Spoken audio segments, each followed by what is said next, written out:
नमस्कार, स्वागत है आपका स्वस्थ किसान में। आपके साथ मैं हूं अंजू सिंह। दोस्तों, क्या आपको ऐसा नहीं लगता कि स्वास्थ्य सुरक्षा के बिना महिला की हम उसकी बराबरी की बात करते हैं, ये बेमानी बात है।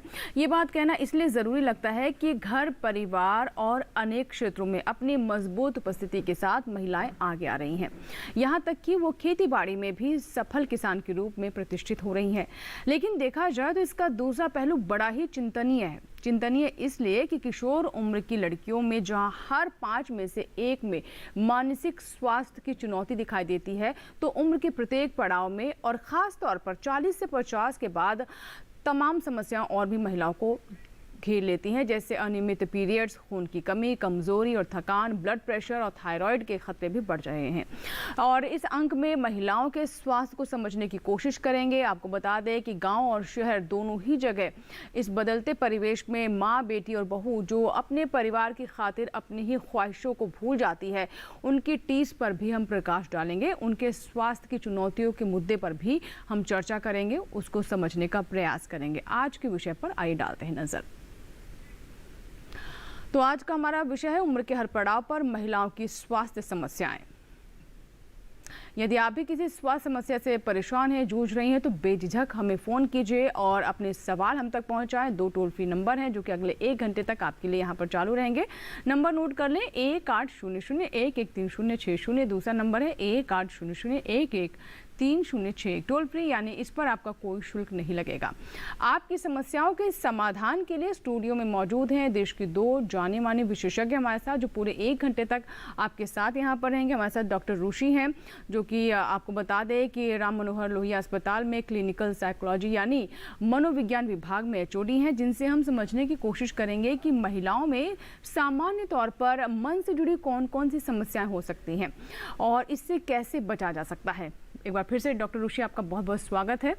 और हमारे दूसरी जो मेहमान हैं उनके बारे में भी आपको बता दें। प्रसूति और स्त्री रोग की सीनियर कंसल्टेंट है डॉक्टर सुमन लाल, जो कि खास तौर पर महिलाओं में हार्मोनल जो चेंजेस होते हैं गर्भावस्था के दौरान, जो समस्याएं आती हैं, और कुपोषण की भी हम कई बार समस्याएं महिलाओं में देखते हैं। और हमारे देश में बहुत ये आम हो चला है कि महिलाएं जो है कुपोषण की शिकार रहती हैं।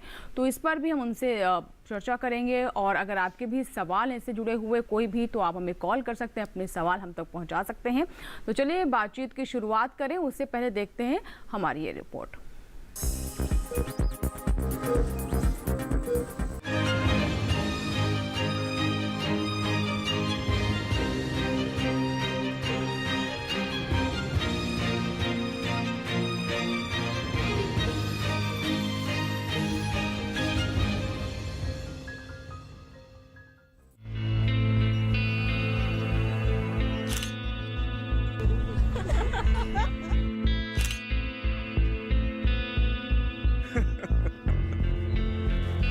बात चाहे उम्र के किसी भी पड़ाव की क्यों ना हो दोस्तों, ये सेल्फी लेना क्राक ये भला किसे नहीं अच्छा लगता। क्योंकि सेल्फी ये तो बता देता है कि आप कितनी खूबसूरत दिखती हैं, आपकी फोटो कितनी फोटोजेनिक है। लेकिन सेल्फी कभी ये नहीं बताता कि आप कितनी सेहतमंद हैं। बात जब महिलाओं के सेहत की होती है तो सबसे पहले ये बता दें कि पुरुषों के वर्चस्व को बहुत तेजी से पीछे छोड़ती महिलाओं ने आज ये साबित कर दिया है कि वो हर क्षेत्र में हर काम कर सकती है। संगीत से लेकर सत्याग्रह, साहित्य से लेकर सिनेमा, या फिर सरसराती हुई किसी डिजाइनिंग कटिंग की बात हो, किसी लघु उद्योग की बात हो, घर, खेती और गृहस्थी के साथ साथ गांव में महिलाओं के द्वारा कुछ इस तरह शिक्षा की दौड़ती लहर ने यह साबित कर दिया है कि महिला आज केवल एक नारी ही नहीं, माँ, बेटी और बहू होने के साथ साथ इज्जत, सम्मान और हर रिश्ते की एक उम्मीद भी है।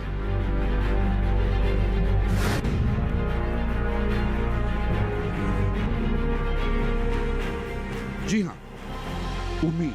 लेकिन इस उम्मीद के पीछे छिपा है एक बोझिल दर्द, और ये दर्द है 40 के बाद की सेहत का।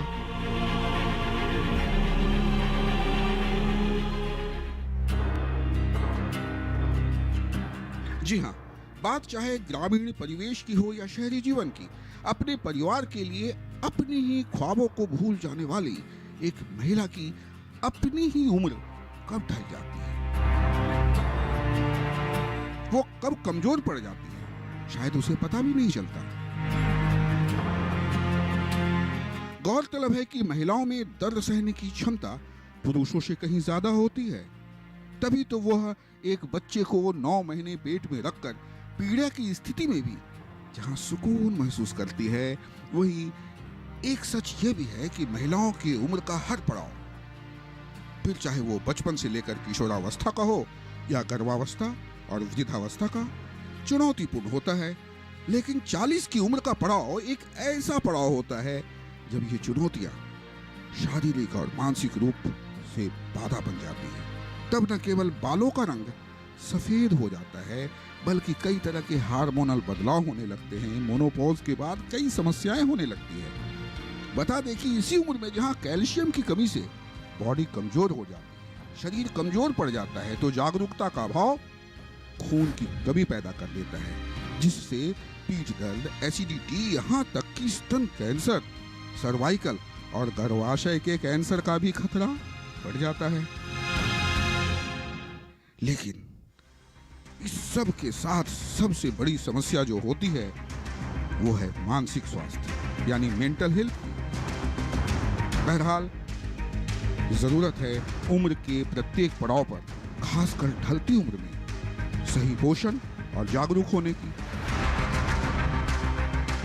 जी हाँ, हमारा मकसद आपको डराना नहीं, बल्कि ये बताना है कि आपका हर किरदार, चाहे वो खेती का हो या गृहस्थी का, घर का हो या बाहर का, बहुत बहुत बहुत अनूठा है।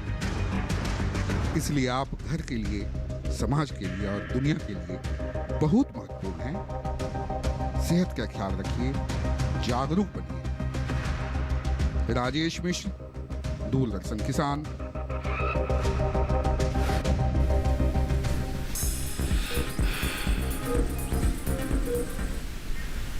सचमुच महिला का स्वास्थ्य जीवन के हर पहलू पर प्रभाव डालता है, इसीलिए उम्र के प्रत्येक पड़ाव पर, खास तौर पर ढलती उम्र में उन्हें ज़रूरत है जागरूक होने की।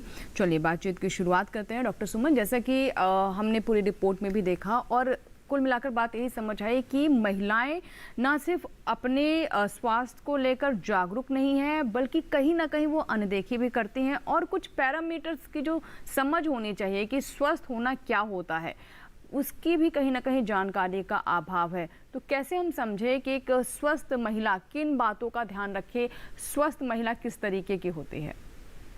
अंजू, जब हम बात करते हैं स्वास्थ्य की महिलाओं के लिए, तो आज भी भारतीय समाज में शहरी क्षेत्र में और ग्रामीण क्षेत्र में बहुत ज़्यादा असमानता है। महिलाएं जो शहरी क्षेत्र की हैं, उनकी परेशानी हार्मोन की ज़्यादा होती है, ओबेसिटी होती है, मेंटल प्रॉब्लम ज़्यादा होती है। एंड उनमें अगर कैंसर की बात करते हैं तो ब्रेस्ट कैंसर का रिस्क ज़्यादा बढ़ा होता है।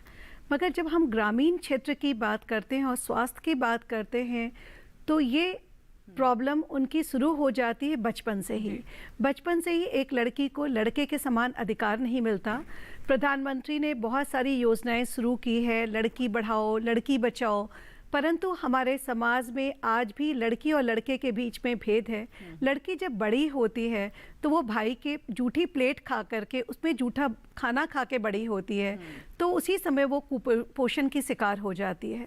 और जब वो बड़ी होती है, माहवारी का समय आता है, तो उसे कोई भी तरह का इन्फेक्शन से बचाने के लिए सैनिटरी नैपकिन नहीं दिया जाता है। वो घर के पुराने कपड़े पहन करके ही उसको यूज़ करती है, तो उससे इन्फेक्शंस, गर्भाशय का इन्फेक्शंस, वजाइना के इन्फेक्शंस उनमें हो जाता है। जब वो लड़की बड़ी होती है, शादी होती है, तो उस समय भी पति के खाने के बाद खाना, बच्चों को ध्यान देना, उसके कारण वो कुपोषण की शिकार होती रहती है। उसमें विटामिन डी की डिफिशियंसी, आयरन की डिफिशियंसी, मल्टीविटामिन की, प्रोटीन की डिफिशियंसी हो जाती है।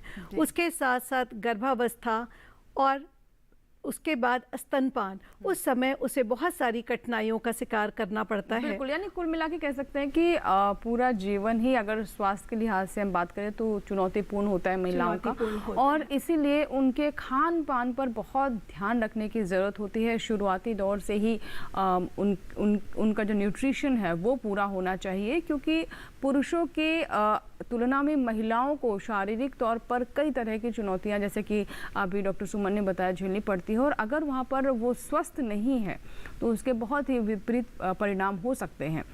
आइए बात करते हैं, एक दर्शक हमारे साथ जुड़ चुके हैं, नंद किशोर मिश्रा जी हैं हमारे साथ, जिन्होंने उत्तर प्रदेश के बाराबंकी से कॉल किया है। जी बताइए नंद किशोर जी, क्या सवाल है?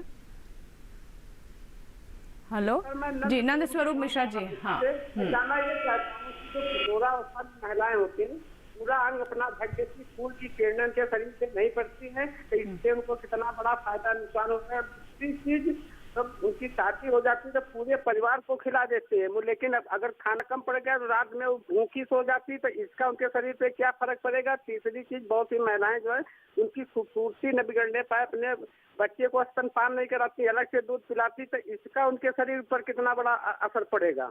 जी डॉक्टर ऋषि क्या कहना चाहेंगे? पहले तो ये इन्होंने भी जो मेरे ख्याल से भोजन की बात की कि जो भोजन है वो किस तरह का होना चाहिए, इस पर ध्यान नहीं दिया जाता। और स्तनपान, हम बात कर रहे हैं कि स्तनपान कराने की वजह से महिलाओं में डेफिशिएंसियां हो जाती हैं कई बार, क्योंकि जो सप्लीमेंट्स लेने चाहिए या फिर जिस तरह का आहार होना चाहिए शायद वो नहीं होता। लेकिन इनका सवाल ये था कि कुछ महिलाएं नहीं करवाती हैं, तो इसका किस तरह का असर होता है? बहुत अच्छा सवाल किया। सबसे पहले तो ये जानने की ज़रूरत है सभी महिलाओं को, चाहे वो ग्रामीण क्षेत्र की हो या कि शहरों की, कि अच्छा खान पान का ख्याल रखना उनकी सेहत के लिए बहुत ज़रूरी होता है, ना कि सिर्फ शारीरिक सेहत के लिए बल्कि मानसिक सेहत के लिए भी।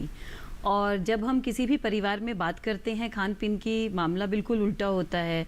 जहाँ पर पुरुषों को जितना खान पान और जो क्वालिटी ऑफ फूड दिया जाता है, वहाँ पर हमारे देश में अभी भी स्पेशली ग्रामीण क्षेत्र में ऐसा देखा जाता है कि महिलाओं के साथ थोड़ा सा भेदभाव होता है। उनको पुरुषों की अपेक्षा, मतलब वो जो एक होता है ना, कोई इक्वालिटी नहीं होती है फूड में। जबकि बहुत अच्छा हुआ ये सवाल ये सामने लेकर आए। ये जानने की बहुत ज़रूरत है कि चाहे वो किशोर अवस्था हो या ओल्ड एज हो, पोस्ट मेनोपॉजल फेज़ हो, या प्रेगनेंसी के दौरान या पोस्ट प्रेगनेंसी, जो भी ये महत्वपूर्ण स्टेजेस होती हैं एक किसी भी औरत की ज़िंदगी की, इसमें एक अच्छा खान पीन रखने की बहुत ज़्यादा ज़रूरत होती है। पुरुषों से ज़्यादा ज़रूरत महिलाओं को होती है, जिसमें कि एक बैलेंस डाइट होनी चाहिए, अच्छी तरह के some good proteins, carbohydrates, vitamins, minerals, calcium, iron, इन सब चीज़ों का सेवन बहुत अच्छे से करना चाहिए ताकि स्वास्थ्य बनी रहे। और आमतौर पर क्या होता है कि उल्टा होता है, महिलाएं अपने परिवार की देखभाल में ज़िंदगी भर इतना ज़्यादा जूझ जाती हैं कि वो सारा अटेंशन, सारा जो केयर है वो परिवार के सदस्यों के लिए होता है। और हम अपने परिवार के, समाज के लिए इतना कुछ करते हैं और कहीं ना कहीं हमारा अपना स्वास्थ्य जो है वो पीछे छूट जाता है। जी तो जी डॉक्टर सुमन, आप क्या बताना चाहेंगे? जो इस स्तनपान के बारे में हमारे दर्शक पूछ रहे थे कि महिलाएं नहीं कराती हैं, हालांकि ये कहा भी जाता है कि अगर दूध बन रहा है तो आप 6 महीने तक बच्चे को ज़रूर अपना दूध पिलाएं, लेकिन अगर कोई महिला अपने आप से नहीं पिलाना चाहती तो क्या इसका किसी तरह का स्वास्थ्य पर विपरीत असर होता है? महिलाओं के स्तनपान नहीं कराने के 2 कारण होते हैं। या तो महिला खुद से कुपोषण का शिकार है, मिल्क नहीं आ रहा है, और दूसरा होता है कि महिलाओं को एक डर लगता है कि स्तनपान कराने से उनका फिगर खराब हो जाएगा। तो ये एक बहुत बड़ी भ्रांति है, क्योंकि महिलाएं अगर स्तनपान कराती है तो उनके स्तन ज़्यादा सुडौल होते हैं बाद में चल के, rather than अगर स्तनपान कराती नहीं है और उनके मिल्क बनता रहता है तो उससे उनमें प्रॉब्लम आती है। दूसरी चीज़ है कि जो महिलाएं, ऐसा शोध में देखा गया है कि जो स्तनपान नहीं कराती हैं उनमें आगे चलकर ब्रेस्ट कैंसर होने की संभावना बढ़ जाती है। इसलिए स्तनपान नहीं कराना कहीं भी उचित नहीं है। ये बच्चे को भी कुपोषण देता है और महिलाओं को भी बीमारी का शिकार बनाता है। लेकिन डॉक्टर सुमन, कई बार मजबूरी भी होती है कुछ महिलाओं की, 6 महीने की, हालांकि अब तो सरकार की तरफ से भी छुट्टियां मिलती हैं, लेकिन कई बार महिलाओं का अपना स्वास्थ्य ऐसा होता है, जैसे कि आपने बताया कुपोषण है या फिर और किसी समस्या से वो जूझ रही हैं तो नहीं भी करा पाती हैं, तो इसमें क्या करना चाहिए ऐसी स्थिति में? बहुत बार महिलाएं स्तनपान नहीं करा पाती क्योंकि वर्क प्लेस में उनको जाना होता है, तो उस कंडीशन में हम बोलते हैं कि अपना मिल्क निकाल के अगर वो सही जगह पे रख देती हैं, जैसे फ्रिज में रख दिया, तो उस मिल्क को बच्चे को दिया जा सकता है। और किसी कारण से उनमें कुपोषण की शिकायत है और मिल्क नहीं बन रहा है, उसके लिए दवाएं और उनको अच्छा पोषण देना चाहिए, जैसे हरी सब्जियां हैं, मिल्क और मिल्क से रिलेटेड चीज़ें हैं, तो वो सब चीज़ों से ताज़ा सब्जियां खाएं और अच्छी से अनाज खाएं, तो उससे मिल्क की संभावना, मिल्क बनने की संभावना बढ़ जाती है। जी जी, तो वो चीज़ें वो कर सकती हैं। बिल्कुल बिल्कुल।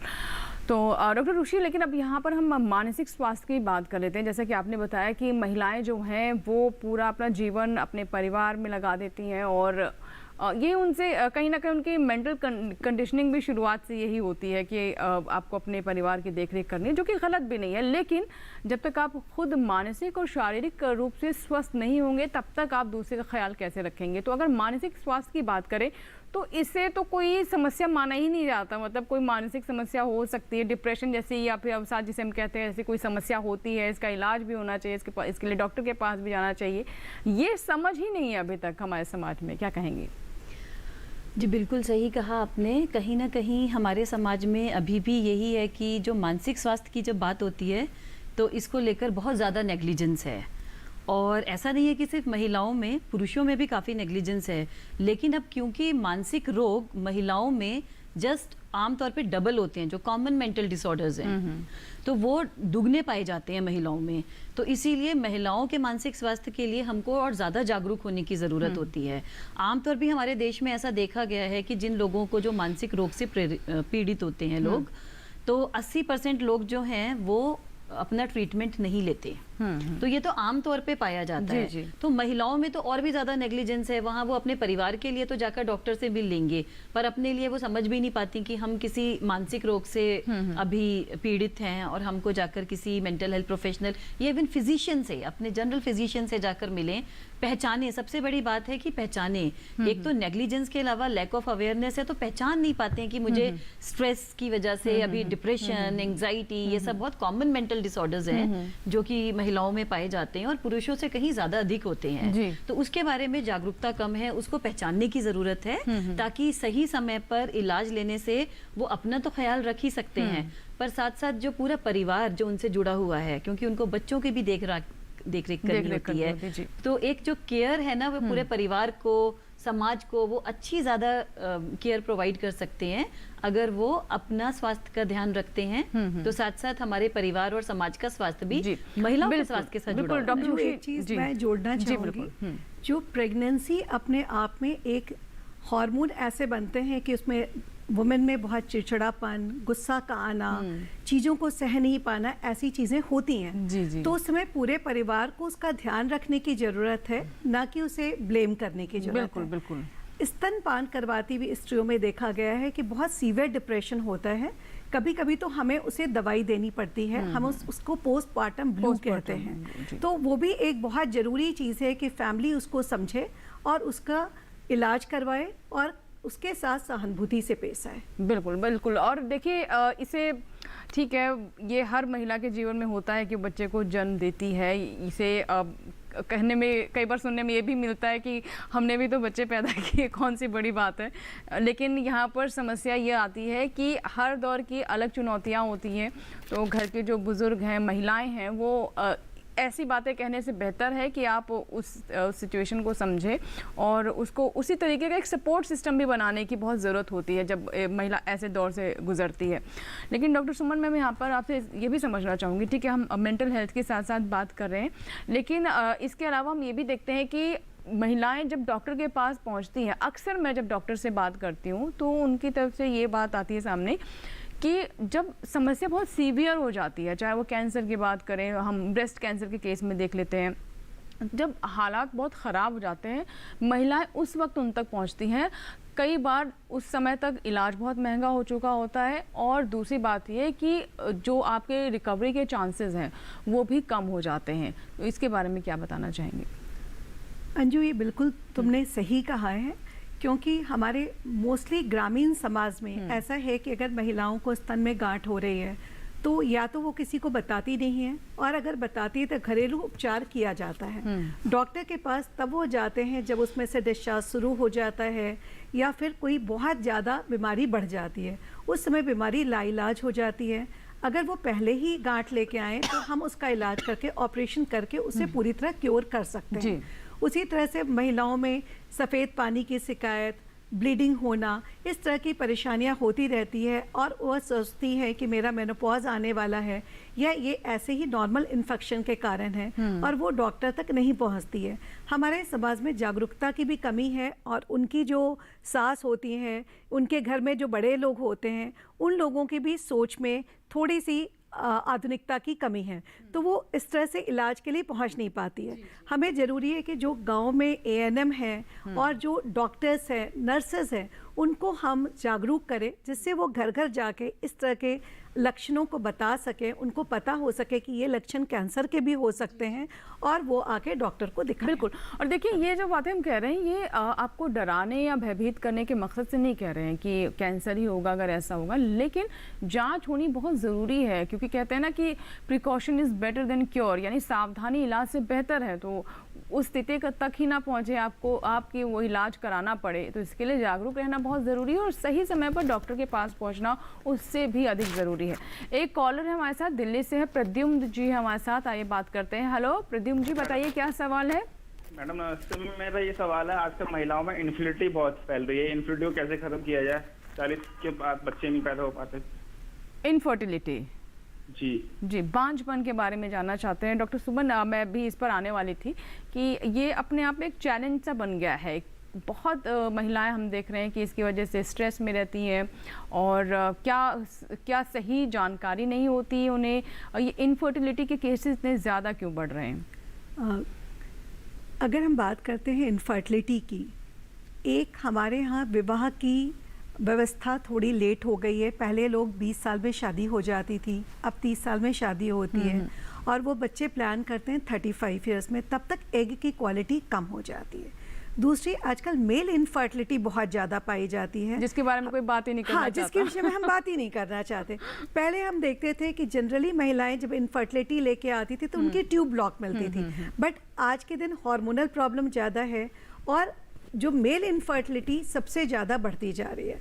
तो इन दोनों को भी ध्यान देना चाहिए। जब महिलाओं को बच्चा नहीं होता तो हम हमेशा बोलते हैं गलती तुम्हारे में है, परेशानी तुम्हारे में है, मगर दोनों पार्टनर में इनफर्टिलिटी के कॉज समान है, तो दोनों पार्टनर का इन्वेस्टिगेशंस होना चाहिए अगर हम इनफर्टिलिटी को दूर करना चाहते हैं। तीसरी चीज़ है कि लोग इनफर्टिलिटी में सही समय पे सही इलाज नहीं करवाते हैं। तो अगर हम सही समय पे सही इलाज नहीं करवाते हैं और एज हो जाती है, जैसे आपने बोला 40 साल के बाद बच्चा नहीं कर पाते, 40 साल के बाद जनरली एग की क्वालिटी कमज़ोर हो जाती है और अदर इन्फेक्शंस भी होने लग जाते हैं।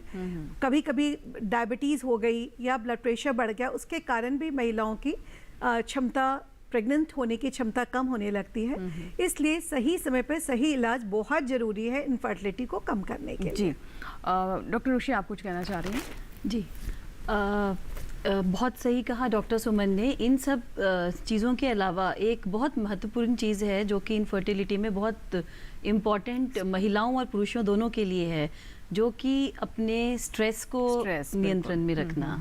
तो स्ट्रेस जो है वो बहुत ही इंपॉर्टेंट रीज़न है इनफर्टिलिटी का आजकल, महिलाओं में भी और पुरुषों में भी। तो ऐसा देखा गया है, क्योंकि आजकल जितना लेवल ऑफ स्ट्रेस बढ़ता जा रहा है, इनफर्टिलिटी भी उतनी बढ़ती चली जा रही है। तो आई थिंक दोनों के लिए बहुत ज़रूरी है कि अपनी लाइफस्टाइल का थोड़ा सा ध्यान रखें। लाइफस्टाइल में balance diet, good sleep, 6 to 8 hours sleep, एक mild to moderate level of exercise जो कि हम हमेशा बात करते हैं, है ना, टाइम मैनेजमेंट और बिल्कुल इन सब चीज़ों का थोड़ा सा ख्याल मुझे रखेंगे। लगता है कि अब भी हम जिस दौर में हैं उसमें ये बहुत ज़रूरी भी हो गया, क्योंकि हमने देखा है कि बीते जो 2 वर्ष थे वो हर किसी के जीवन में कुछ ना कुछ चुनौतियां लेकर आए हैं और इस दौरान हमने देखा भी कि एक तरह के स्ट्रेस को हर किसी ने कहीं ना कहीं फेस किया है।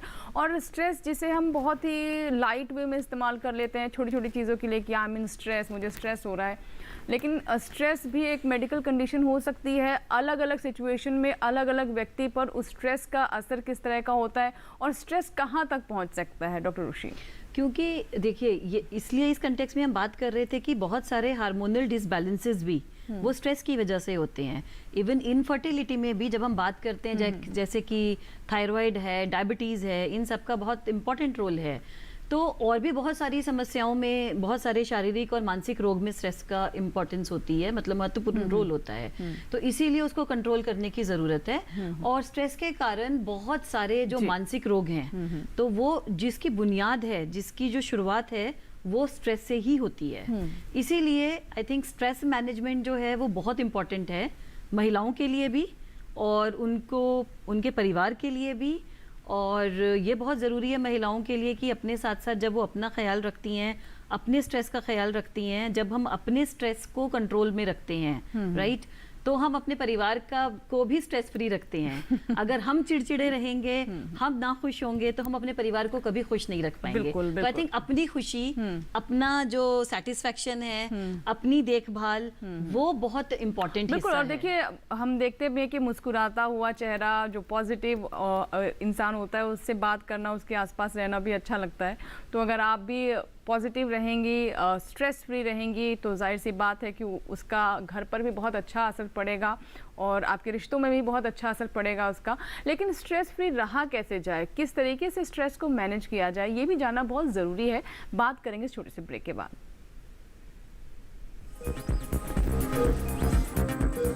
जानेंगे क्या है किसानों का हाल, हम पहुंचेंगे आपके गांव, मिलेगा सरकारी योजनाओं का ज्ञान। जब लगेगी चौपाल, देखिए चौपाल चर्चा, सोमवार से शुक्रवार सुबह 9 बजे, सिर्फ दूरदर्शन किसान पर।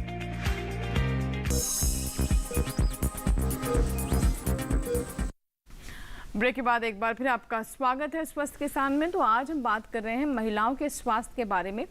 महिलाएं जो कि स्वास्थ्य से जुड़ी तमाम चुनौतियों का सामना करती हैं, लेकिन जब तक महिला पूरी तरीके से स्वस्थ नहीं है, और पोषण सुरक्षा की अगर हम बात करें, इसका अगर महिलाओं के जीवन में महत्व किस तरीके से है, ये बताने की ज़रूरत नहीं है। तो जब तक अच्छा स्वास्थ्य उन्हें नहीं मिलता, तब तक हम बराबरी की बात ना ही करें तो ही शायद बेहतर होगा, क्योंकि ये बात अपने आप में अधूरी है और बेईमानी है। इसीलिए चलिए चर्चा को और आगे बढ़ाते हैं। और सबसे पहले जो हम कर सकते हैं, मतलब हम आपको जागरूक कर सकते हैं, आप तक जानकारी पहुंचा सकते हैं, अपने विशेषज्ञों के माध्यम से आपके सवालों के जवाब दे सकते हैं। तो उसकी हम एक बार फिर से शुरुआत करते हैं ब्रेक के बाद। डॉक्टर रुचि, जैसे कि मैंने ब्रेक से पहले कहा कि स्ट्रेस को हम बहुत हल्के तरीके से इस्तेमाल कर लेते हैं इस वर्ड को, लेकिन स्ट्रेस मैनेजमेंट करना भी उतना ही ज़रूरी है। और किस तरीके से स्ट्रेस मैनेजमेंट किया जा सकता है, क्या तकनीक होती है? जैसे कि अभी हमने बात की है कि हमें शुरुआत हमेशा लाइफस्टाइल चेंजेस से करनी है। हमको एक अच्छी क्वालिटी ऑफ लाइफ मेंटेन करने की ज़रूरत है, जिससे में बहुत इंपॉर्टेंट चीज़ें होती हैं। जो एक की अच्छी बैलेंस डाइट होती है। डाइट का इम्पैक्ट हमारे शारीरिक और मानसिक दोनों हेल्थ पर, स्वास्थ्य पर पड़ता है। और स्लीप, आजकल ऐसा देखा जा रहा है कि पढ़ने वाले बच्चे, चाहे वो बच्चियां हैं या बड़ी औरतें हैं जो कामकाजी महिलाएं होती हैं, तो ऑफिस की प्रेशर की वजह से, घर में बच्चों की देखभाल की वजह से इतना सारा समय उनका घर के और बाहर के कामकाज में चला जाता है, तो कहीं ना कहीं उनका अपना जो स्वास्थ्य है वो पीछे इसलिए भी छूट रहा है क्योंकि वो अपने स्लीप का ध्यान नहीं रख पा रहे हैं। हालांकि पुरुषों में भी ये चीज़ बहुत कॉमन है। तो आई थिंक स्ट्रेस से बचने के लिए दोनों को ये बात समझने की ज़रूरत है कि हमको अपनी स्लीप का भी बहुत ध्यान रखना है। 6 आवर मिनिमम स्लीप लेने की ज़रूरत है, और 6 से 8 घंटा जो है आप वो स्लीप ले सकते हैं। उसी तरह से ये जानने की ज़रूरत है कि जब हम फिजिकली एक्टिव रहते हैं तो हमारे बॉडी में बहुत सारे जो हार्मोन्स हैं उनका जो है एक बैलेंस वो होता है, बैलेंस बना रहता है। तो बहुत सारे हार्मोनल डिसबैलेंसेस भी इसी वजह से होते हैं जब लैक ऑफ एक्टिविटी होती है। और फिजिकल एक्टिविटी की वजह से ऐसे बहुत सारे हार्मोन रिलीज होते हैं बॉडी में जो कि हैप्पीनेस के हार्मोन्स होते हैं। खुश हम रह सकते हैं अगर हम थोड़ा सा mild to moderate level exercise करेंगे तो।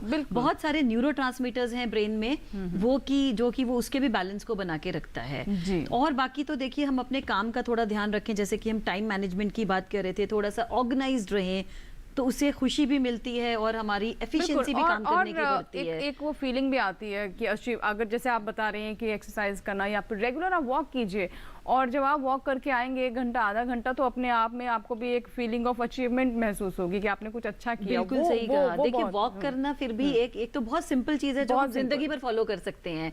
उसके अलावा घर में रहकर अगर आसपास कहीं पर पार्क नहीं है, आप वैसे ही अपने छत पे वॉक कर लें, हल्का एक छोटा सा वार्म अप करके आप योगा कर सकते हैं। योग को घर में करना बहुत ही, मेडिटेशन एक्सरसाइजेज, योग, और उससे भी ज्यादा इंपॉर्टेंट चीज है कि लोगों से जुड़े रहें। कभी कभी हम जब बहुत स्ट्रेस में आते हैं तो हम लोगों से कटने लग जाते हैं, हम अपनी एक दुनिया बसा लेते हैं जहाँ से भी शुरुआत होती है अक्सर मानसिक रोग की। जी, जी। तो बहुत ज़रूरी है कि एक अच्छा माहौल घर में बना के तो रखें ही, लेकिन साथ साथ हम बाकी लोगों से भी जुड़ें। और आजकल तो लोगों से जुड़े रहने के बहुत सारे साधन हैं, टेक्नोलॉजी का इतना ज़्यादा प्रभाव है कि आप वीडियो कॉल से, फ़ोन कॉल से, तो हमेशा लोगों से जुड़े रहेंगे। तो एक पॉजिटिविटी बनाए रखें, नेगेटिव थिंकिंग को दूर करें। तो आई थिंक क्योंकि जैसा हम सोचते हैं, हमारी जो थिंकिंग प्रोसेस है अगर वो पॉजिटिव होती है तो हमारे सारी जो हमारी बायोलॉजी है ना, जो हमारे हार्मोन्स हैं, न्यूरोट्रांसमीटर है हमारी बॉडी पर, उसका बहुत पॉजिटिव इम्पैक्ट पड़ता है। वो भी वैसे ही काम करती है पॉजिटिविटी के साथ। और हम जब नेगेटिव होते हैं तो वो भी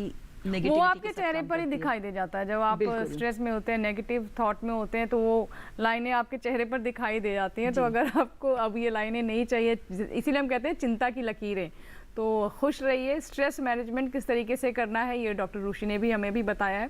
फिलहाल हमारे लिए वक्त एक छोटे से ब्रेक का, लेकिन ब्रेक के बाद जब वापस आएंगे तो कुछ और हम बात करेंगे कि किशोर अवस्था की किस किस तरह की चुनौतियां होती हैं, 40 के पार किस तरह से महिलाओं को विशेष ध्यान देने की ज़रूरत है। और अगर आपके भी कोई सवाल है तो ज़रूर हमें कॉल करें, हमारी लाइन्स चालू है। छोटा सा ब्रेक।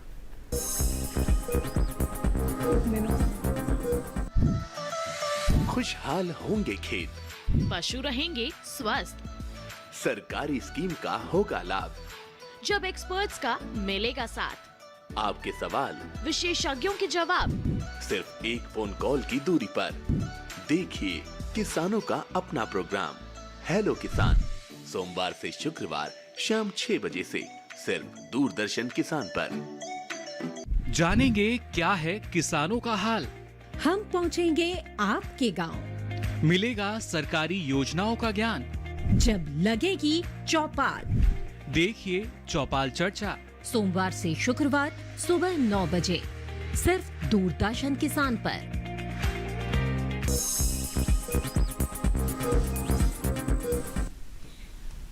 ब्रेक के बाद एक बार फिर आपका स्वागत है। आप देख रहे हैं स्वस्थ किसान।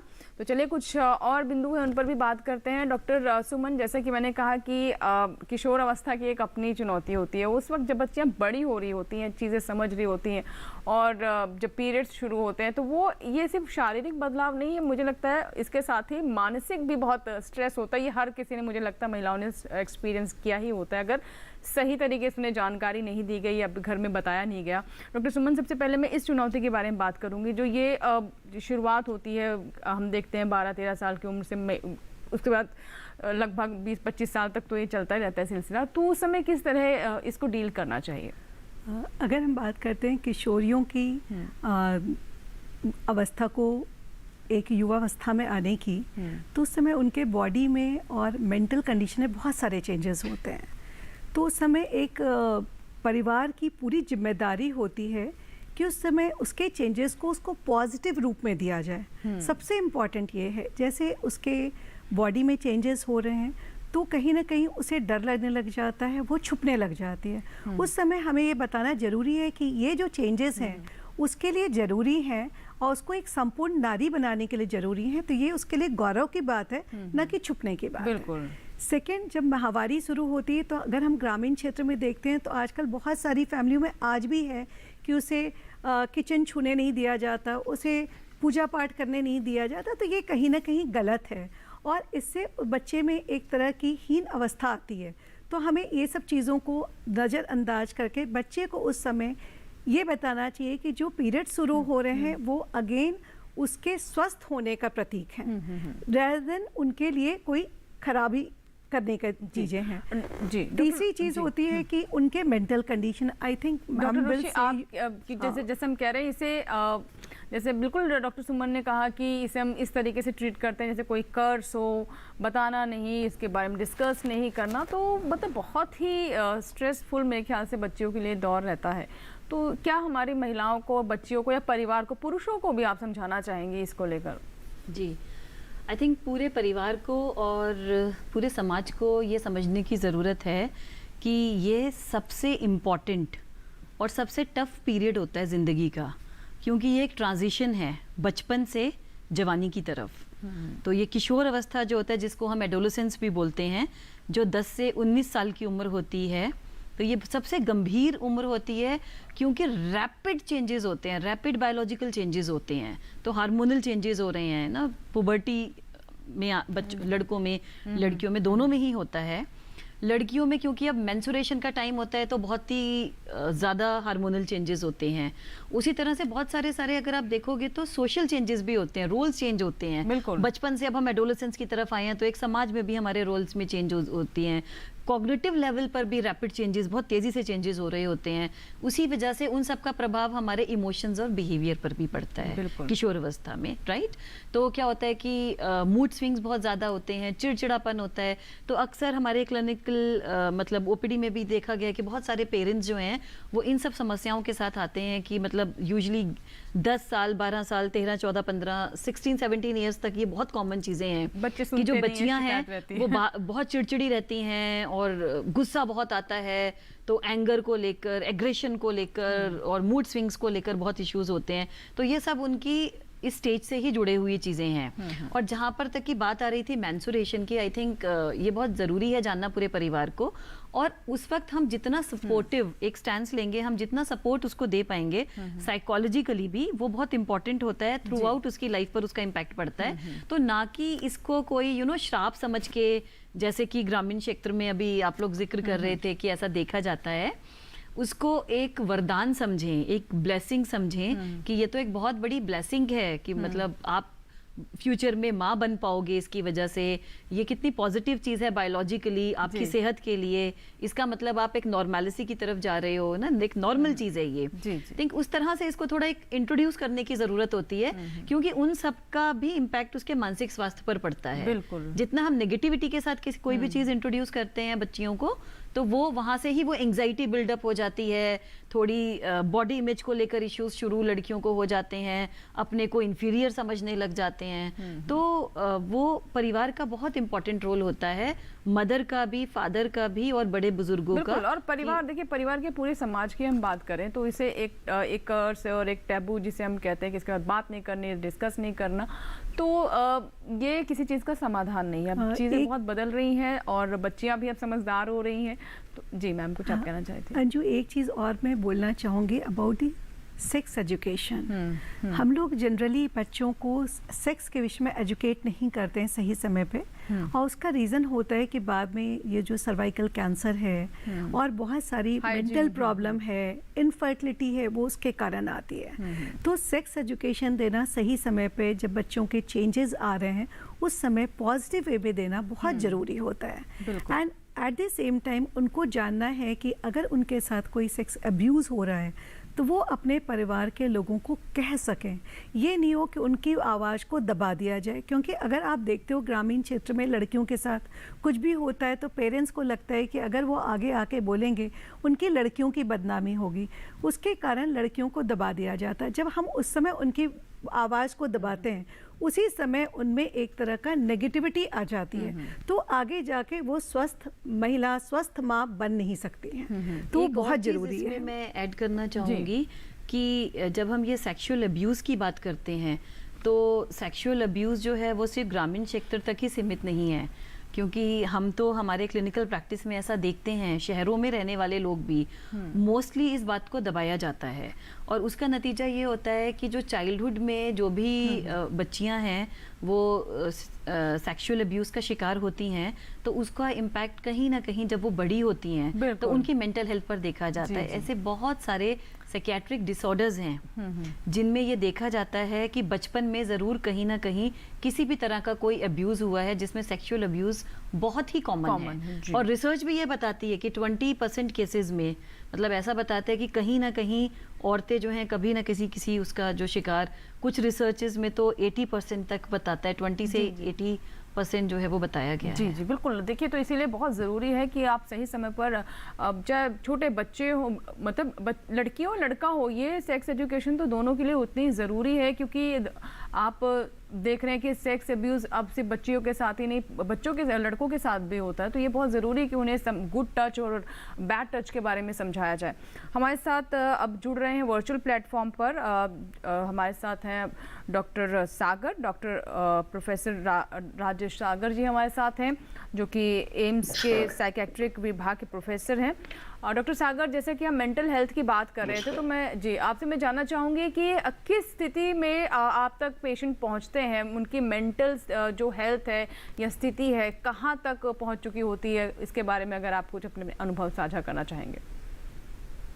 नमस्कार आप सभी को, और बहुत बहुत धन्यवाद इस प्रोग्राम के लिए। महिलाओं के बारे में हम जो चर्चा कर रहे हैं, तो देखिए, जहां तक आपने कहा किस स्थिति में हमारे पास पहुंचते हैं, तो उसमें ये बताना बहुत जरूरी है कि मानसिक स्वास्थ्य को लेकर, मानसिक बीमारियों को लेकर बहुत सारी धारणाएं गलत हैं, बहुत सारा मिसकंसेप्शन है उसके बारे में, और काफी हद तक उसके साथ स्टिग्मा भी जुड़ा हुआ है। तो हम ये मानते हैं कि जो हमारे पास आते हैं, क्लिनिक में आते हैं, वो काफी हद तक उनको सीवियर प्रॉब्लम होती है या वो अपने लेवल पर हैंडल नहीं कर पाते हैं, तभी वो अस्पताल जाते हैं या उनको रेफर किया जाता है। और उस वक्त स्थिति काफी उनकी एक तरह से कह सकते हैं कि खराब होती है, तब वो आते हैं। लेकिन ये बताना बहुत जरूरी है कि जहां तक मानसिक स्वास्थ्य का संबंध है महिलाओं में, एंजाइटी और डिप्रेशन ये कह सकते हैं कि वो 2 गुना ज्यादा होता है एज कंपेयर टू मेल। तो ये बहुत इंपॉर्टेंट बात है और ये वर्ल्ड ओवर देखा गया है, और इसके बारे में ये जो चर्चा होती है और ये कहा जाता है कि 2 गुना ये ज्यादा होता है। और दूसरा ये है कि जो हेल्थ सीकिंग है, सर्विसेज की जो यूटिलाइजेशन है अस्पताल में, क्योंकि महिलाओं को उतना ज्यादा तवज्जो नहीं दी जाती है उनके स्वास्थ्य के बारे में, तो इसीलिए उनकी जो हेल्प सीकिंग बिहेवियर है, अस्पताल में जो सर्विसेज लेना है वो काफी कम होता है। तो कहने का मतलब, एक तरफ तो उनकी प्रॉब्लम 2 गुना है, और दूसरी तरफ जो हेल्थ यूटिलाइजेशन है या सर्विसेज जो लेना है वो काफी कम है, क्योंकि ये देखा गया है कि पुरुष प्रधान समाज में, क्योंकि इवन स्वास्थ्य को लेकर भी पुरुष को हमेशा महत्वता दी जाती है। तो आप समझ सकते हैं कि कितनी बड़ी ये दुधारी की एक समस्या है। एक तरफ तो प्रॉब्लम ज्यादा है, दूसरी तरफ जो अपनी हेल्थ के बारे में वो जागरूकता कम है। बिल्कुल। और अब देखिए, अभी भी हमारे देश में ऐसी स्थिति है डॉक्टर साहब कि महिलाएं अस्पताल भी जाती हैं तो पुरुषों के साथ ही जाएंगी, वो अकेले नहीं जाएंगी। तो जब तक घर का कोई पुरुष उन्हें नहीं ले जाएगा अस्पताल, तब तक वो जाएंगी ही नहीं है या फिर जा ही नहीं सकती हैं। तो मुझे लगता है कि ये भी एक समस्या है कि जो हेल्थ सर्विसेज हैं वो कितनी आसानी तक महिलाओं तक पहुंच रही है या महिलाएं वहां तक पहुंच रही हैं। बिल्कुल सही बात है, क्योंकि महिला एक डिपेंडेंट है, क्योंकि उनका घर का कामकाज, ये कहा जाता है अगर आप अस्पताल गए तो घर का काम कौन करेगा या बाकी चीजें जिम्मेदारी कैसे होंगी। तो क्योंकि जो यूटिलाइजेशन ऑफ सर्विसेज है वो काफी कम है, और ये बहुत इंपॉर्टेंट है कि महिलाओं की, जहां तक मानसिक स्वास्थ्य की बात करें, बहुत इंपॉर्टेंट इसलिए है कि महिलाओं का स्वास्थ्य हमारे बच्चों के स्वास्थ्य से जुड़ा हुआ है। क्योंकि मैं बच्चे भी मैं देखता हूं, तो मैं देखा गया है कि अगर वर्ल्ड ओवर ये देखा गया है कि अगर आपको बच्चे का स्वास्थ्य ठीक रखना है तो माँ का स्वास्थ्य बिल्कुल सही होना चाहिए। क्योंकि एक माँ जो है सिर्फ अपना नहीं, अगर उसका स्वास्थ्य डिपेंडेंट है एक बच्चे के स्वास्थ्य पे भी, तो इसीलिए बहुत इंपॉर्टेंट है कि एक मदर का स्वास्थ्य जो है वो अपने लिए नहीं है, पूरे परिवार के लिए है, खासकर बच्चे के लिए है। जी। और ये भी देखा गया है कुछ समस्याएं जो है महिलाओं में ज्यादा है। मैं एंजाइटी डिप्रेशन की तो बात की है, एक जो है विक्टिम्स ऑफ डोमेस्टिक वायलेंस और अब्यूज की जैसे बात हो रही थी वो तो है ही।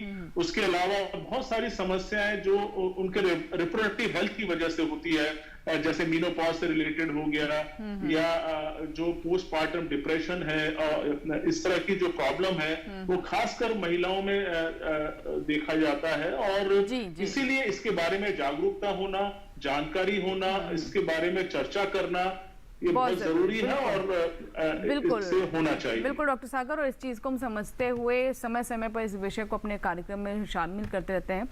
डॉक्टर सुमन, मैं आपसे समझना चाहूँगी कि जैसे कि डॉक्टर सागर ने भी इस तरफ इशारा किया कि तवज्जो नहीं दी जाती महिलाओं की सेहत को, और वो तो बात की बात है कि महिला अपने बारे में सोचेगी या नहीं सोचेगी, लेकिन जब उसको वो महत्व ही नहीं दिया जाता तो कहीं ना कहीं चीज़ें और पीछे हो जाती हैं और वो गंभीर होती चली जाती हैं। मैं यहाँ पर आपसे समझना चाहूँगी कि 40 के बाद की जो उम्र होती है वो भी महिलाओं के लिए बहुत चुनौतीपूर्ण होती है। एक तो ये 40 के बाद कई तरह की वैसी शारीरिक समस्याएं होती हैं और सोशली भी जो उनके रोल हैं वो धीरे धीरे बदलने लगते हैं। बच्चे बड़े हो चुके होते हैं, अपनी अपनी चीज़ों में वो व्यस्त हो जाते हैं। तो इस समय मुझे लगता है फिजिकली मतलब आप शारीरिक स्वास्थ्य की बात करें तो भी बहुत ज़रूरी है ध्यान रखना। और डॉक्टर ऋषि से मैं समझना चाहूँगी कि इस बदलते हुए रोल में महिलाएं अपने आप को कहाँ पाती हैं और कैसे अपने आप को समेटती हैं, वो भी मैं समझूंगी। डॉक्टर सुमन, अगर हम मेनोपॉज की बात करते हैं तो एक महिला में 40 से 50 ईयर्स में हार्मोन की कमी होनी शुरू हो जाती है और एक समय सेक्स हार्मोन की इतनी कमी हो जाती है कि उनके मासिक धर्म बंद हो जाता है। और अगर वो 1 साल तक बंद रहता है तो उसको हम मेनोपॉज कहते हैं। मगर उनके इफ़ेक्ट जो है, लक्षण है, वो 5 साल पहले से शुरू हो जाते हैं। महिलाएं बहुत सारी शारीरिक समस्याओं के शिकार होने लगती हैं, जैसे कि जोड़ों में दर्द होना, बॉडी में दर्द होना, उसके अलावा कमजोरी का होना, बुखार जैसा मन करना। बहुत बार रात में गर्मी नहीं होने पे भी अचानक से उनको बहुत तेज़ी से पसीना आता है, जिसको हम हॉट फ्लसेस कहते हैं। कभी कभी रक्तचाप भी बढ़ने लग जाता है और उसके अलावा बहुत सारी अदर प्रॉब्लम होती है, जैसे गुस्सा होना, चिड़चिड़ापन होना, किसी से बात नहीं करने का मन करना और बहुत सारी मानसिक समस्याएं। ये सारे हार्मोन के चेंजेस होने के कारण होती हैं। बहुत हद तक कुपोषण की भी शिकार हो जाती हैं इस समय महिलाएं, बिकॉज हार्मोन कम हो रहा है तो वो कैल्शियम की कमी करता है और उसके अलावा अदर प्रोटीन की भी कमी हो जाती है। तो इसलिए बहुत सारे कुपोषण की शिकार भी हो जाती है महिलाएं। ठीक है, एक कॉलर है, उनका हम सवाल ले लेते हैं। धीरेन्द्र जी हैं जिन्होंने हमें उत्तर प्रदेश से कॉल किया है। जी धीरेन्द्र जी, बताइए क्या सवाल है आपका। जी नमस्ते मैम, मेरा सवाल डॉक्टर साहब से था कि मेरी जो पत्नी है उसको एक बार एक्टोपिक प्रेगनेंसी हो गई थी, तो जिसके द्वारा उसके लेफ्ट साइड की ट्यूब निकाल दी थी डॉक्टर ने उसमें जब की। इस बार अभी कुछ महीने पहले दोबारा अपने से उसके बाद राइट साइड में एक्टोपिक प्रेगनेंसी हो गई, लेकिन दवाइयों द्वारा डॉक्टर ने नहीं समझ पा रहे मैम। एक बार धीरेन्द्र जी थोड़ा आप नेटवर्क क्षेत्र में आकर के बात करें, आपका सवाल नहीं समझ पा रहे हम ठीक से। जी मेरा सवाल ये था कि एक्टोपिक प्रेगनेंसी से रिलेटेड था। हाँ, आप ठीक है, प्रेगनेंसी से रिलेटेड आपका सवाल है, आगे बताएं। जो मेरी पत्नी की लेफ्ट ट्यूब हो गई थी एक बार, तो डॉक्टर ने उस ट्यूब को निकाल दिया था। फिर इसके बाद दोबारा राइट ट्यूब में हो गई प्रेगनेंसी, लेकिन इस बार दवाइयों द्वारा निकाल दिया गया। तो क्या अब आगे क्या हो सकता है और किस प्रकार से बच्चा? आपके कहने का मतलब ट्यूब्स निकाल दी गई? एक ट्यूब निकाली ना, एक ट्यूब है, एक है, ठीक है। एक्टोपिक हो गई, क्या दोबारा भी संभावना है, क्या है? धीरेन्द्र जी, जैसा आपने बताया कि अगर किसी को एक बार एक्टोपिक हो गई है और उसकी एक ट्यूब निकली भी है तो कभी कभी दूसरी ट्यूब से प्रेगनेंसी हो सकती है। मगर अगर दूसरी ट्यूब में फिर से एक्टोपिक प्रेगनेंसी हो जाती है और दवाओं से हम ठीक करते हैं तो बहुत हाई चांस रहता है कि फिर से उसको एक्टोपिक हो जाए उस ट्यूब में।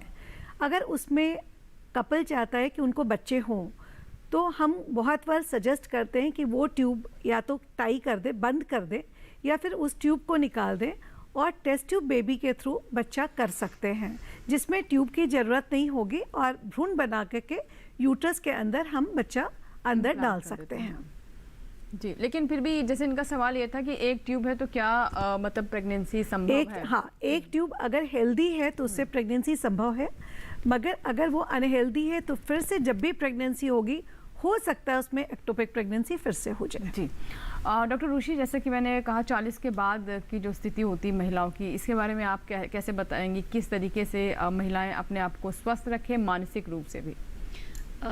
बिल्कुल, अभी बहुत सारी तो समस्याएं शारीरिक तौर पर क्या होती हैं डॉक्टर सुमन ने बताया। जी, जी। उसके अलावा मानसिक तौर पर जो देखा गया है, डिप्रेशन बहुत ही कॉमन है। बहुत सारी महिलाएं इस स्थिति से गुजरती हैं। वो अलग बात है कि किसी को वो depression mild to moderate level का होता है और किसी को कभी कभी सीवियर लेवल का भी होता है। तो जब डिप्रेशन सीवियर लेवल का हो तो ज़रूर एक मेंटल हेल्थ प्रोफेशनल की मदद लेने की ज़रूरत है, डॉक्टर को दिखाने की ज़रूरत है, दवाई भी लेनी पड़ती है उसमें। लेकिन माइल्ड टू मॉडरेट लेवल के डिप्रेशन को आप डॉक्टर को संपर्क कर सकते हैं, मतलब मेंटल हेल्थ प्रोफेशनल को, काउंसलिंग सर्विसेज ले सकते हैं। उसके अलावा आप अपने लेवल पर भी बहुत आराम से उसको देखभाल कर सकते हैं। जैसे कि हमने शुरुआत में हमारे डिस्कशन के बात की थी कि स्ट्रेस मैनेजमेंट से, और क्योंकि अब ये डिप्रेशन है आपका, माने कि मन बुझा हुआ रहता है, अकेलापन ज़्यादा अच्छा लगता है, लोगों से कट जाते हैं, बात करना अच्छा नहीं लगता, चिड़चिड़ापन बहुत कॉमन है, और स्लीप डिस्टर्बेंस भी बहुत कॉमन है। सो आई थिंक थोड़ा सा स्लीप हाइजीन जो है वो उस पर फोकस करके लोगों से हम कनेक्टेड रहें, और बाकी हम अपना खान पीन का, उन सब चीज़ों का ख्याल रखें, तो हम इस फेज़ को बहुत खूबसूरती के साथ इससे गुजर सकते हैं जी। और जब हम नज़रअंदाज करते हैं, हम पहचान भी नहीं पाते कि हमें डिप्रेशन है, तब वो एक प्रॉब्लमेटिक चीज़ हो जाती है। क्योंकि इस उम्र में ना सिर्फ डिप्रेशन और भी बहुत सारे शारीरिक जो रोग हैं वो लगने शुरुआत हो जाती है, जैसे कि अर्थराइटिस, डायबिटीज, ये सब बहुत कॉमन है महिलाओं में, हाइपरटेंशन। एक मेल आया है, ले लेते हैं, 22 साल की बच्ची के बारे में है ये। कल्याणी राजपूत है, उनकी उम्र है 55 साल, गोरखपुर से हैं ये दर्शक, और ये कहते हैं कि 22 साल की इनकी बेटी है, और कई बार से रात को डरावने सपने आते हैं, जिसकी वजह से वो कई बार बहुत घबरा जाती है, बेहोश तक हो जाती है। तो ये क्या किसी तरह की मेंटल डिसऑर्डर है, डॉक्टर को दिखाने की ज़रूरत है क्या? जैसे कि हम अभी अपने डिस्कशन में बात कर रहे थे, चर्चा कर रहे थे सेक्सुअल अब्यूज़ की या किसी भी चाइल्डहुड ट्रॉमा की ना, वो फिजिकल अब्यूज़ भी हो सकता है, इमोशनल अब्यूज़ भी होता है, और सेक्सुअल अब्यूज़ भी हो सकता है।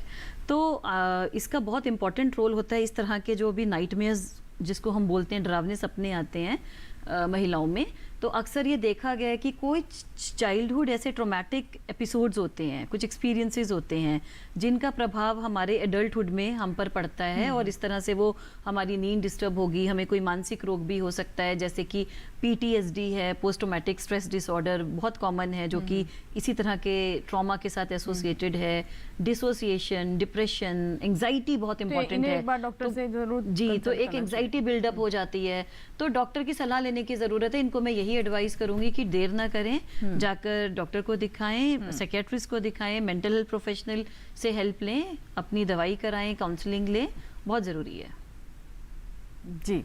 तो सचमुच महिला का स्वास्थ्य बहुत ज़रूरी है, और इसका असर जीवन के हर पड़ाव पर उसका पड़ता है, इसलिए महिलाओं को स्वस्थ रहना बहुत ज़रूरी हो जाता है। डॉक्टर सुमन, मैं आपसे समझना चाहूँगी, एक और हमारे पास मेल आई है, नाम तो इसमें नहीं लिखा हुआ है। इनका सवाल ये है कि वो बहुत समय मतलब प्रयास कर रही हैं, लेकिन प्रेग्नेंट नहीं हो पा रही है, क्या वजह? अच्छा, मैं इसके बारे में और भी आपसे समझना चाह रही थी कि हम बहुत जल्दी स्ट्रेस में आ जाते हैं और इसे इनफर्टिलिटी मान लेते हैं कि अगर आपने कुछ समय आपने कोशिश की और आपको कामयाबी नहीं मिली, प्रेग्नेंट नहीं हुए, तो सबसे पहले जो इनफर्टिलिटी जो कब माने, कब आप इसको लेकर वाकई में गंभीर हो? क्योंकि हम देखते हैं कि बहुत जल्दी मतलब फटाफट लोगों को रिजल्ट चाहिए, और नहीं होते तो बहुत जल्दी परेशान हो जाती है महिलाएं। अगर हम इनफर्टिलिटी की बात कहते हैं, तो अगर एक कपल 1 ईयर तक वो कोशिश कर रहा है और फिर भी प्रेगनेंसी नहीं होती, तो हम कहते हैं कि महिला को इनफर्टिलिटी है, और उसे अपने डॉक्टर से मिलना चाहिए और देखना चाहिए कि किस कारण से उसको बेबी नहीं हो रहा है। कभी कभी ऐसा होता है कि महिलाएं 35 इयर्स 36 इयर्स के बाद कोशिश करना शुरू करती हैं, उस समय तक उनके एग बहुत अच्छे नहीं होते, उनके कारण प्रेगनेंसी नहीं होती है।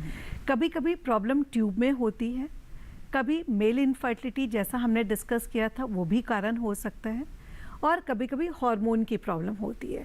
अगर ये सारी चीज़ें हैं और इसमें से कोई भी एक चीज़ें हैं, तो ट्रीटमेंट से ये संभव है। तो अगर वो कोशिश कर रही है, उनको बच्चा नहीं हो रहा है, तो उनको डॉक्टर से मिल करके उसका इलाज कराने की ज़रूरत है जी। वेरी रेयरली ऐसा होता है कि कोई भी कॉज नहीं मिलता फिर भी प्रेगनेंसी नहीं होती है, तो उसमें टेस्ट टू बेबी भी एक आंसर है जिसमें कि हम बच्चे करने की कोशिश कर सकते हैं। तो कुछ अनएक्सप्लेन्ड रीजंस भी होते हैं, अनएक्सप्लेन्ड इनफर्टिलिटी से। बिल्कुल, बहुत बहुत शुक्रिया डॉक्टर ऋषि आपका भी, डॉक्टर सुमन आपका भी, और हमारे साथ डॉक्टर सागर भी वर्चुअल प्लेटफॉर्म पर थे। बहुत बहुत धन्यवाद डॉक्टर सागर आपका भी, आप हमारे साथ जुड़े। और दोस्तों, पिछले सप्ताह हमारे पास बहुत सारे मेल भी आए हैं, उनका भी मैं यहाँ पर जिक्र करना चाहूँगी। महाराष्ट्र के जागीरदार फुले ने लिखा है कि उनकी माँ को माइग्रेन की समस्या है, और इसको लेकर कहाँ वो कंसल्ट करें, किसे दिखाएं। और एक मेल कोलकाता से आया है, कोलकाता से कुमार मयूरेश ने लिखा है कि 62 साल की उनकी माँ है, जिन्हें दाएं साइड जो है पैरालिसिस हो गया है, और उनका दायां पैर बिल्कुल बेजान हो गया है, और कानपुर से शोभा वर्मा ने लिखा है कि उनका बच्चा 3 साल का हो गया है लेकिन अभी भी ब्रेस्ट फीड करता है जिससे उन्हें कमजोरी महसूस होती है, तो उपाय बताएं। दोस्तों आपको बता दें कि जल्द ही विशेषज्ञों के सामने आपकी इन समस्याओं को लेकर हम हाजिर होंगे, जिसकी जानकारी आपको कार्यक्रम से 2 दिन पूर्व टेलीविजन के माध्यम से दे दी जाएगी। आप चाहे तो हमें पत्र लिख सकते हैं, ईमेल कर सकते हैं। हमारा पता नोट कर लें। हमारा पता है डीडी किसान, कमरा नंबर 7, दूसरी मंजिल, केंद्रीय कार्यक्रम निर्माण केंद्र, दूरदर्शन, खेलगांव, नई दिल्ली 110049। आप चाहे तो हमें ईमेल भी कर सकते हैं। हमारा ईमेल पता भी नोट कर लें, swasthkisan@gmail.com। आपकी मेल्स और आपके पत्रों का हमें इंतजार रहेगा। ज़रूर अपनी समस्याएं या फिर कोई सुझाव हो तो भी आप हमें पत्र लिख सकते हैं, मेल कर सकते हैं, या फिर किसी विषय को आप चाहते हैं हम कार्यक्रम में शामिल करें तो उसका भी स्वागत है। इसी के साथ ही यहाँ लेंगे आपसे इजाज़त, लेकिन आप बने रहें दूरदर्शन किसान के साथ। नमस्कार।